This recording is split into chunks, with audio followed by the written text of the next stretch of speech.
All right. All right, this is a great crowd. Everyone having fun this morning at Americasmart?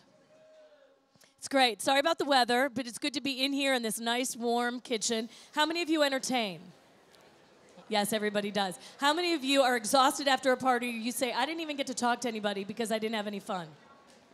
Oh, they're a fun crowd. This is great. Well, then they're right with you.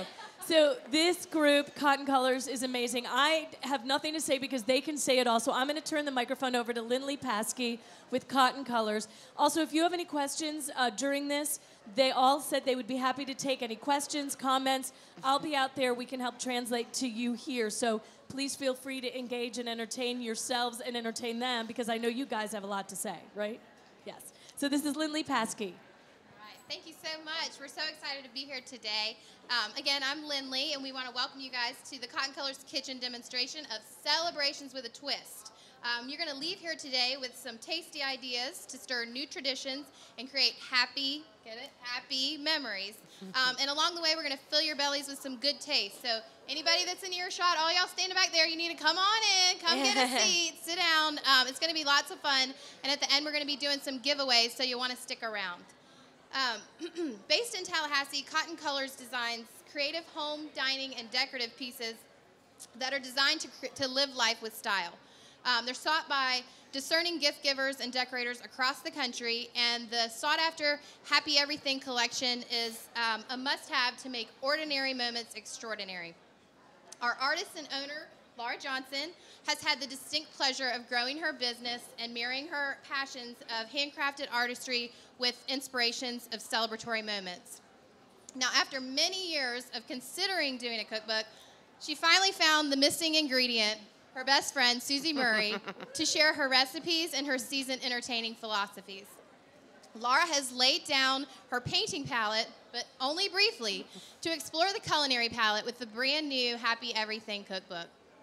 The Happy Everything Cookbook shares impromptu yet casually elegant moments spent with friends and family while promising to inspire everyday celebration affairs. Laura and Susie are so excited to share a little bit of this happy today with you.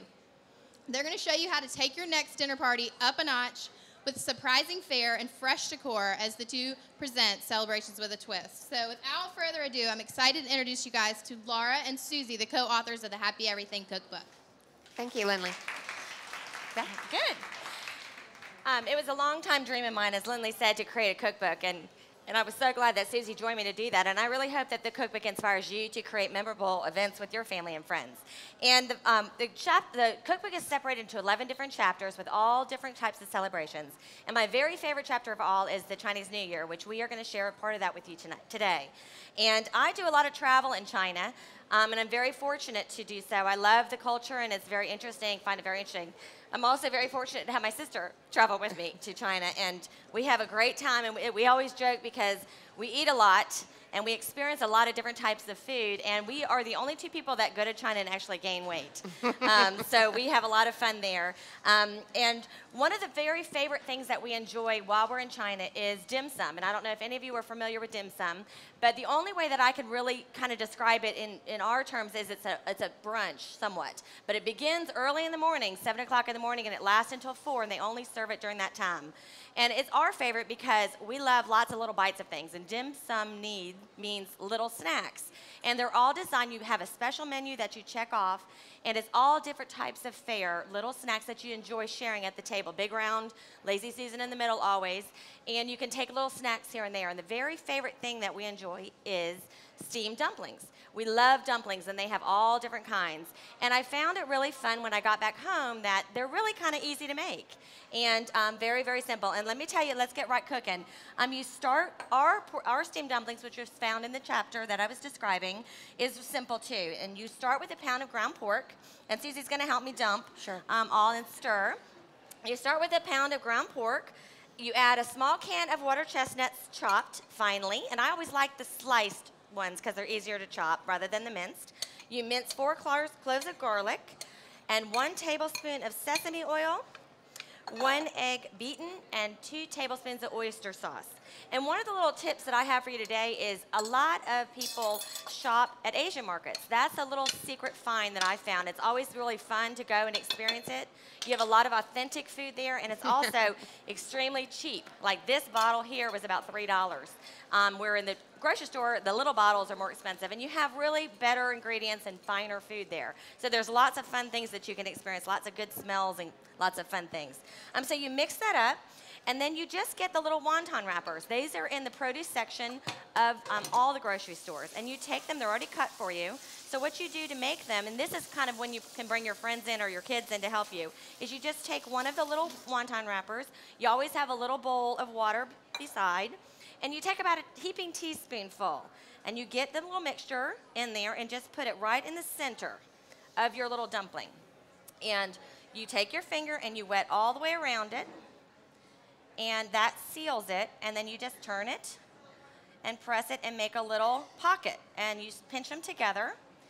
Make a little ruffle so they're cute. You got to have cute dumplings, you know.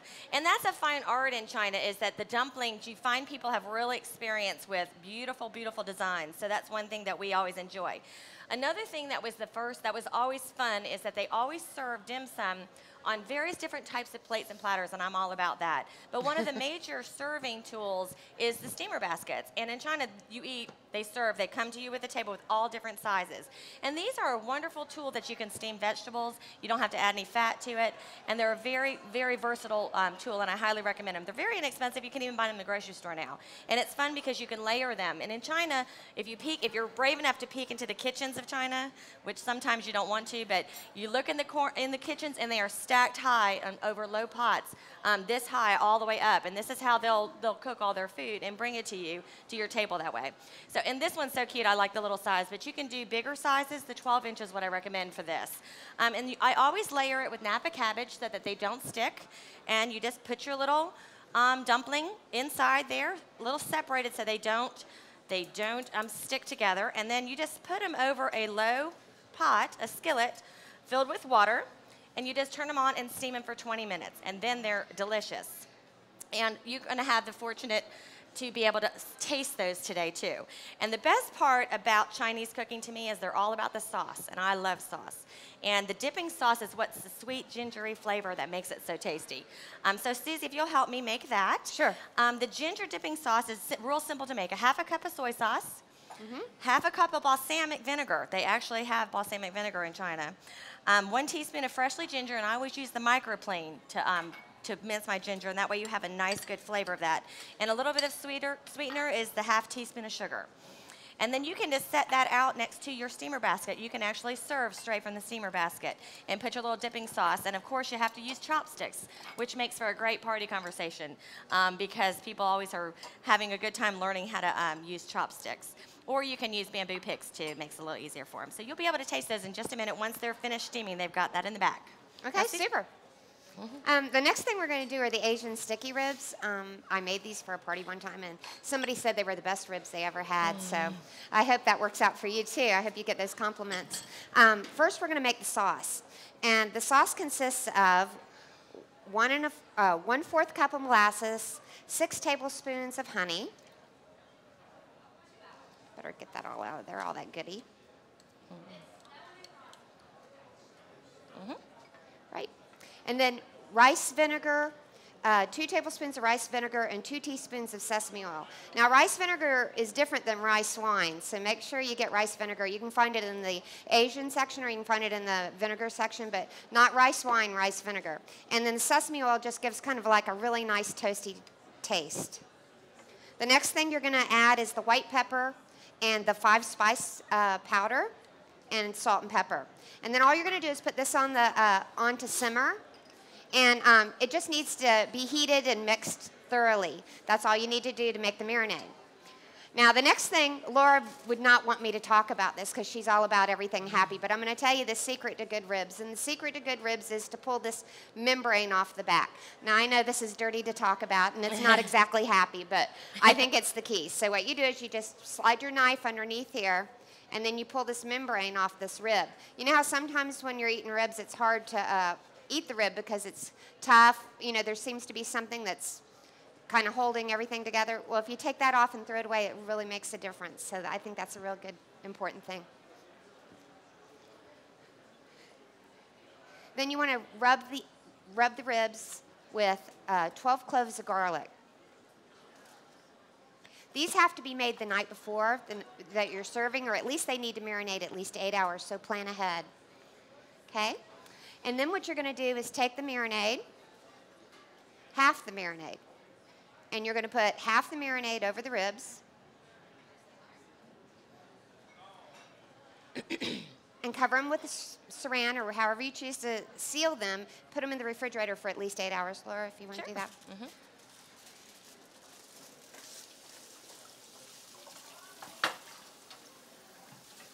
Okay.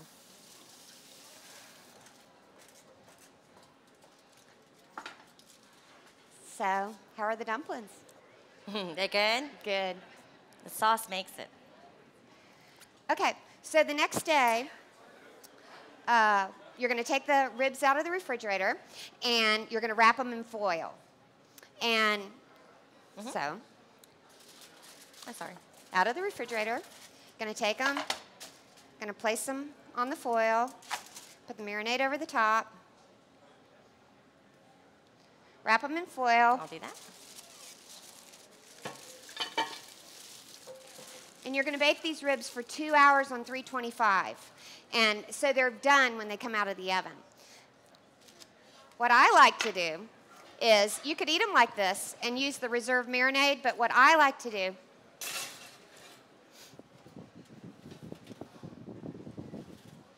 is to finish them on the grill, because they get a nice char.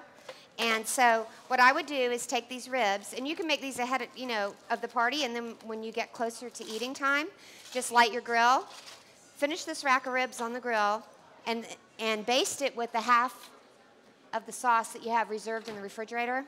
And just do it for about 4 or 5 minutes on the grill, and they're really delicious. I think you're going to enjoy them. And the trick that Susie taught me, that if you don't want to wait on your husband to cut the ribs and they're kind of hard and awkward for you to do and they all get all over the place, use an electric knife. And they look neater, too. Yeah, they look nice and neat, and you can make nice slices with it, and you can just whip them out really fast. So that's a great tool tip. Another thing is, you could also bake these ribs, put them in the refrigerator, and then finish them on the grill. So that's a good idea, too. And I think you're going to be able to taste them pretty soon. Yeah. Okay. The next thing we're going to do is the noodle salad, and we have some exciting news about the noodle salad. We are going to, the recipe is going to be featured in the upcoming issue, April issue of the Paula Deen, Cooking with Paula Deen magazine. And so they have chosen our cookbook of choice. And the one recipe that they've chosen to feature is this new salad. And the salad is so fresh, and it has so many different flavors to it, and it's so easy to make. And people, it's a wow factor. A lot of recipes, what I find with Susie's cooking is that they're very, very simple recipes, but they always have a twist at the end, and you really feel like an experienced cook. When you cook very simple, but when they're done, people are like, wow, this tastes great. So we hope you feel the same way when you get a taste of this as well. Okay, so what you're going to do is you're going to start with rice noodles, and they come in all shapes, and the packages come in all sizes. I mean, typically you'll find in a regular grocery store, it will be about a quarter of this size of a package. And you want to use 4 ounces of rice noodles. Now, they could be thick like a fettuccine, or they can be very thin like an angel hair pasta. So it's really a matter of preference. But anyway, you take 4 ounces of noodles and you pour hot boiling water over them and let them sit for about 10 minutes, and then drain them. And then you'll have these nice noodles like this. And next you're going to add a cup of carrots. Now, Laura wanted me to just talk to you about this. There's many ways you can do it. You can use a mandolin, or you can just use a vegetable peeler. But I think in this salad, what makes this salad so nice is for the thin, long strips of vegetables. So just use a peeler. You can do it on the cucumber also. Just get some nice long strips. And you use the skin on because it adds it color, adds right? color. We're all about color. I think it's a lot prettier. So anyway, what you're going to add on top of the salad is a cup of carrots, a cup of cucumber. See how pretty that is? Just makes you feel good already. A small red onion. This is really small. Maybe a little more red onion than that. Then you're going to do cilantro. Cup of cilantro chopped. leaves, a cup of cilantro leaves, and then chop them. And a cup of mint leaves, and chop that. The mint makes it, too. Really fresh tasting. It adds is, a lot of fresh. It is really good. Okay, and next what you're going to do, you're going to save your roasted peanuts and your lime for a garnish, and next you're going to make a dressing. And how cute. Okay. Oh, I'm sorry. I'm going to jump in on you. No, let's make the dressing. Let's make the dressing. Okay, so the dressing is 2 tablespoons of soy sauce and 4 tablespoons of sweet chili sauce. Now, this is something I want to make sure y'all know. The sweet chili sauce comes, a lot of variety. Make sure you get the Thai sweet chili sauce, and if you're not real sure that it's sweet chili sauce, look and make sure there's some sugar in the ingredients, That's important. What you don't want to use, and I love this stuff and I put it on everything, but what you don't want to use for this recipe is the hot chili sauce. Because if you used 4 tablespoons of hot chili sauce, you probably wouldn't be able to eat the salad. So make sure you get the sweet chili sauce. So you mix that together, and you also have 4 tablespoons of lime juice and 2 teaspoons of fresh ginger that we minced. And so that's going to be your dressing. So what I like to do is use about half the dressing on top of the salad and toss it, and keep the rest of the dressing on the side to drizzle on top as an extra dressing. So what we're going to do is we're going to put about half the dressing on the salad, and Laura, if you'll toss that.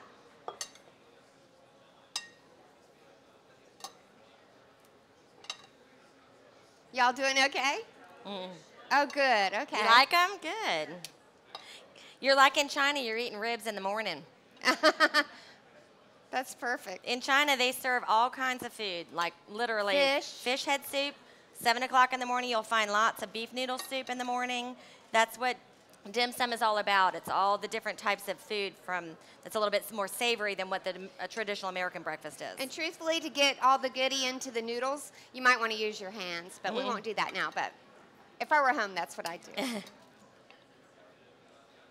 how pretty. Yeah, it's beautiful. Yep. You'll be surprising how many people love this salad. I mean, people that you wouldn't think would like this salad, children and men and all kinds. Everybody loves this salad. So what I would do is garnish it with some limes and put the peanuts on top. This salad, when you test it, there are peanuts. So if you have a peanut allergy, you don't want to partake in this salad. And then drizzle a little more dressing on top too is always nice. And look how cute. This is the cute factor that you'll find all kinds of tips in the cookbook is. Our cookbook is all about the food, but it's all about giving you ideas and tips and storytelling to make your party even more spectacular. And how cute are these? These are so inexpensive. You can find these at that market. And a lot of different party stores now carry this. And they come in all different sizes. And what a cute way to display or to show your guests or serve this as their salad. You put it into the little takeout boxes. Takeout boxes are very versatile with a cute chopsticks in there. Sure. You'll be able to see when they... And you can even put it on the plate along with the rest of the food you're serving, but it's just cute. And then you top it off with the chopstick and a wedge of lime and a little bit more peanut. And look how cute that is. When that comes out on your tray, people just go, oh, that's so cute. You can You'll even be able to see that serve in a it minute. on your china, but just have the little takeout boxes. It's really fun. Great. Good. Well, I hope y'all enjoy that salad. I'd like to introduce you to Paige Benton. Paige is the fabulous design eye behind every styled shot in the cookbook. I'm so very, very proud to say that our cookbook was all done in-house. Lindley Paskey took every single picture, and that she's been getting rants and raves over her photography style. We styled all the food and wrote every single word that's in the cookbook. We even published it ourselves. So that was a big task, and we challenged ourselves in a big way to get that done. We had a lot of fun. But this is a really great place to show Paige's true talent, and she had such a great eye to add just simple things that we're trying to make very easy to do but have a wow factor. So I'm going to let Paige show you how she made these adorable decorations to keep on theme with the Chinese New Year. I'm going to be holding the microphone for Paige here, so her hands are free. So. Thank you, Laura. What I'm going to show you all today is a cute little way that we came up with to incorporate the Asian theme in the decor of the party. And we always love to use fresh flowers at Coton Colors, so it was a little bit of a challenge to determine how we could incorporate that into the theme. And what we came up with was really just using a simple grocery store bouquet, which I know that you all see all the time. And they're not personally my favorite, but I don't think they're meant to be on long stems. I personally like to cut the stems shorter and make them a little more compact. And so you don't have to feel intimidated to go to a wholesaler to find the flowers and all this. Every single bit of flowers that I have here, I did buy at the grocery store. And so just kind of to get you started, we have the little takeout boxes, which you all have seen, and just kind of open them up and fold them back. And then what I've done is I've taken a piece of Floral Oasis, and there are actually two different kinds, so you want to make sure to get the kind that absorbs water. There's a dry version and a wet version. And so I've just submerged this in water, and you'll know when it's ready. It just kind of gets heavy and really submerged with water. And then I've taken a piece of tin foil, and you can just kind of wrap it right around the Oasis. And this just kind of protects the moisture from getting into the box. So you just kind of have to stick it right down in like this. And then what I've done is I've pre-cut some flowers here to start assembling. And so what I typically do is work from largest to smallest. I use my largest flowers first, and I just kind of stick them in the corners and around. There's no right or wrong way to do it, whatever suits your taste the most. And oftentimes you can kind of make your flowers last a little bit longer. I mean, this big bloom of a hydrangea you can just cut into smaller pieces and stick around to stretch your flowers a little bit more. That's what I like to do. And they just make these nice small pieces to fit in. And that's probably enough of that. And then, as I said, we're working from largest to smallest, so then you can just kind of determine when you need to fill in. You can see exactly where you need to put flowers. And one thing that's also nice to do is do these a day ahead. And you can see that this bloom has already opened up. I got these flowers yesterday. The lilies have not opened yet, but if you do them a day ahead, I think you'll be surprised to see that the next day they will start to open and it'll fill in the arrangement a lot more. So I'll just continue to put the smaller flowers around. And these are so nice because you can send them home with your guests. After the party, you've got several of these. You can send your guests home with something that's going to last them for several days. What's also fun about these, and they're a very nice and versatile size, is you can really spread them throughout your party. You can put, one in your powder room to continue the theme. You can put, several at your foyer. And it's also nice to kind of group several together, so it's versatile to where if you have, very small space to decorate, sometimes you can see how you can just mix them right in. And in terms of greenery, there are actually surprisingly a lot of greenery to be found in these if you just cut them into small pieces. I started with this big long stick, and then I just cut them into small pieces, and you don't just have to use the top portion. You can just keep cutting down because those leaves will really help to fill in all around. And also in terms of greenery, I think something that also helps is to use a variety of different sizes of leaves. These are kind of large and fill in to kind of, I'm trying to stick them down low so that they'll cover the oasis so you won't see that. But it's also fun to get some smaller leaves and just to add a little bit of texture throughout your arrangement. And you'll be surprised at what greenery you can find in your yard. I've been in a pinch several times and just run out to the yard and clip stuff. You just have to look at it in a different eye, and I'm certain you can find some. But to add the final touch, of course, we're not done at Coton Colors. A takeout box just would not be complete without your chopsticks. And actually, this is the year of the dragon, so we've created these little dragon cutouts on bamboo skewers to put in. That also adds to be a conversation piece at your party to talk about which year it is for which animal. And this year is the year of the dragon, which is the biggest and best year ever. And you'll see lots and lots and lots of babies born this year. They all try to have them born in the year of the dragon because it is the #1 sign. You usually are very, very successful if you're born in the year of the dragon.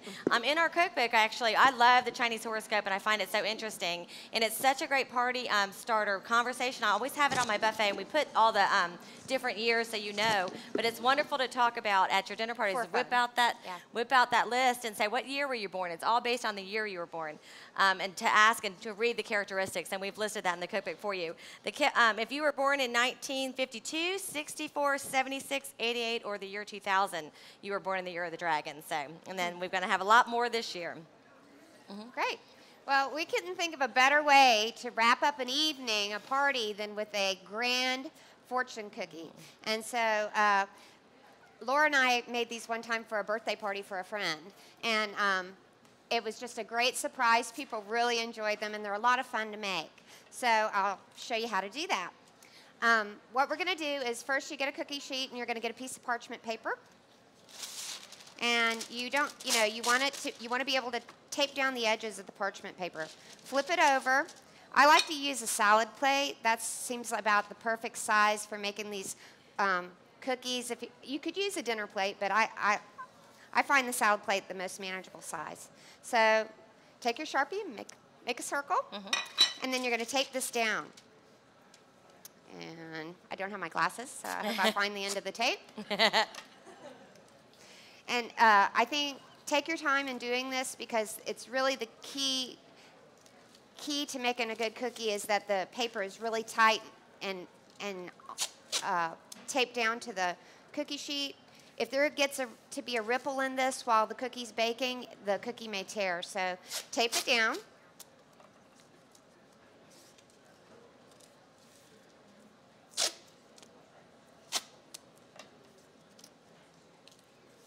Okay, I got a bit ahead of myself there, because first we need to make the batter. That's kind of important because it has to refrigerate for an hour. The batter is super easy. It consists of 1.5 cups of flour, all-purpose flour, 1.5 cups of sugar, and then you're going to add a tablespoon of water and a tablespoon of extract. Sometimes I use vanilla extract. Sometimes I use almond or lemon. So all you do is mix that together. Okay. Next, you're going to, like to break the egg whites into a little bowl first. Actually, 2 little bowls, 1 small one, and then, just to make sure when you're dealing with so many egg whites, you don't want to ruin the batch. But anyway, also whip them a little bit before you put them in with the flour to break them up. And then you just mix this all together and you make this batter. Laura, I'll let you stir that. Sure. While I get on this. You're going to refrigerate that for an hour.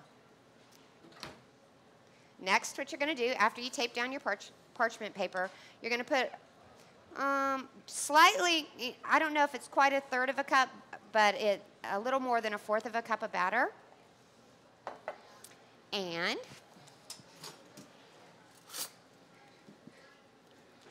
you're just going to swirl it out like this till you fill in the circle. I kind of feel like, painting inside the lines or coloring inside the lines here. And you just spread this out. It's nice, if they just take your time. It's nice if they have nice smooth edges. Okay.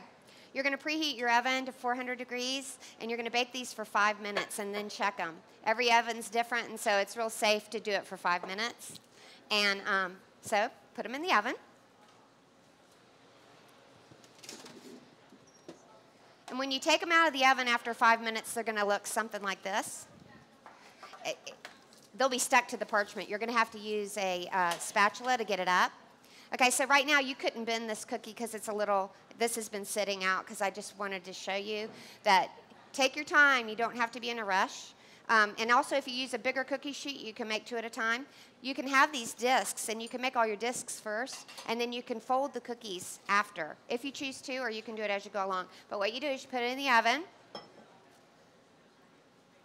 This oven's hotter. Let's do this oven. And you just lay it straight on the rack. And just give it a few seconds. And Marcy, we travel to China a lot for the pottery company that we own, and we do all the design work for, and we often visit our factories. And Marcy, who travels with me, is my sister. We have a lot of really interesting stories. But have you ever seen a fortune cookie in China? No. It's not. It was my idea. Maybe it was a bad idea, but it's a delicious idea. And she And was it's so fun. funny because Susie assumed it was this Chinese. That's where you eat them. Take me to China. And there's a there's a big debate. Be careful what you wish for. There's a big debate about the origin of the fortune cookie, and I'm told, in my research that I've done, is that it's really Japanese. Oh. And they did that in a San Francisco bakery. I better put and this then back the in the oven. Chinese really made it popular, and of course, Americans made it even more popular because we love to eat them. So, because we're all about that. So. Okay. Yeah. Well, I didn't know that. Well, anyway, they're still fun.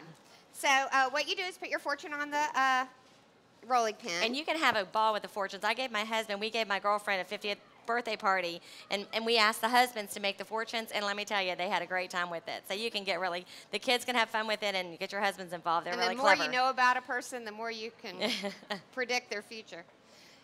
Then go like this. Kind of looks like a taco, right? Now, this one, it might break if we'll see. But if they feel like they're too crisp or whatever, put them back in the oven, heat it up like this. Put it back in the oven, heat it up, and then bend it, But what you're going to do is pull them like this. Now, aren't they Perfect. darling? Okay. Aw, so great.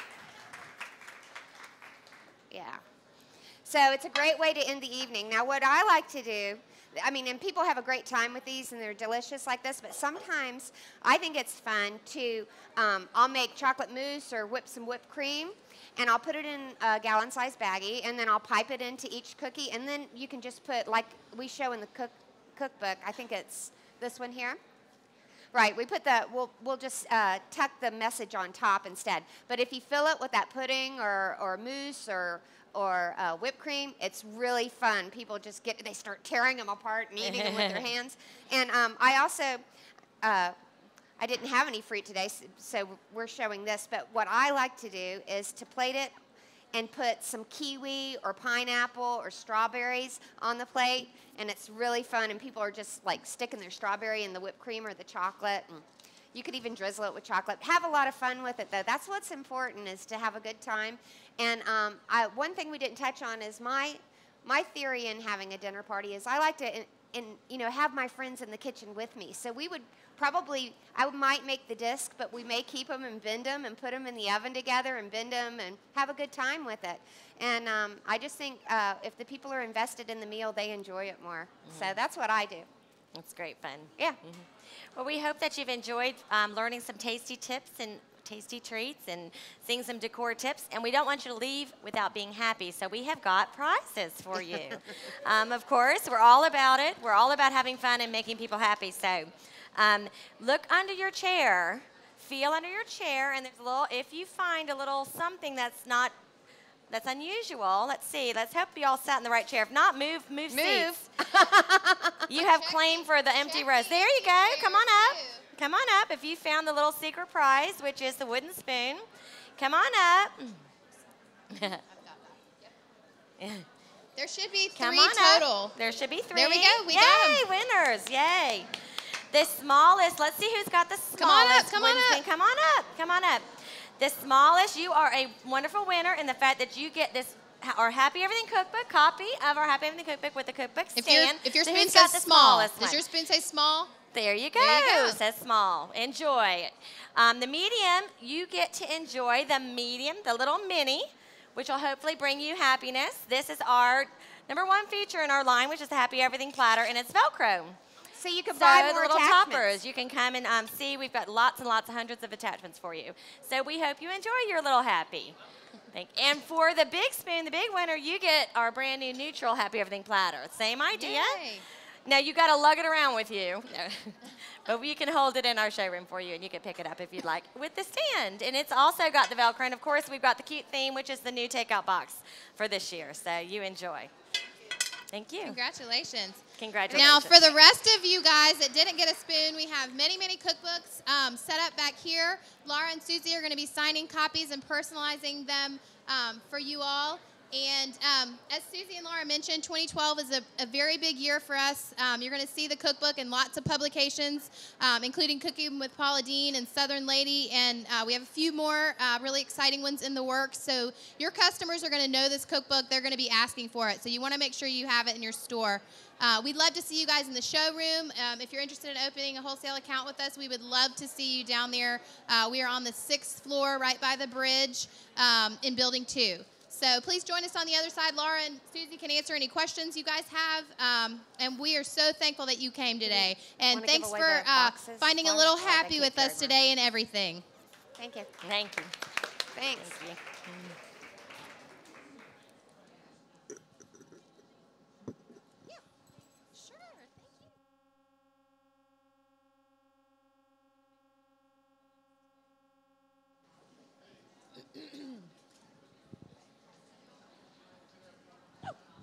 Thank you. Is there copies of any of that where you can find it?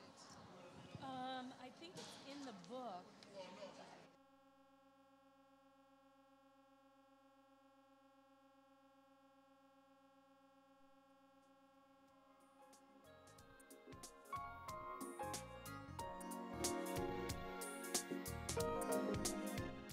Don't forget to join us.